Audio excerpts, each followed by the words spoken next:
This morning, Americans getting out of Wuhan, touching down in Alaska.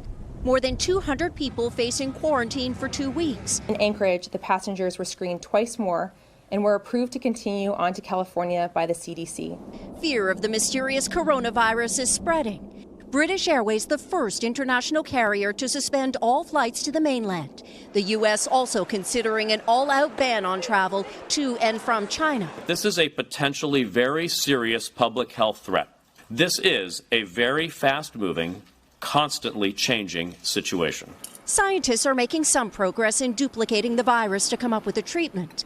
With 5 confirmed cases in the U.S. and more than 100 people in 26 states still being watched for symptoms, hospitals are preparing. Here in China, the growing number of infections fueling a rush to build hospitals, at least 2 to be ready within days. But hundreds of Americans are still stuck in Wuhan with no way out. Priscilla Dickey and her daughter turned away from that State Department flight because of a passport problem. I've been outside maybe once or twice, not a lot.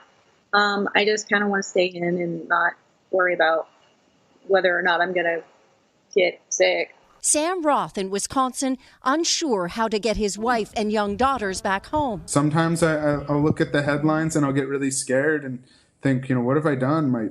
My children are there.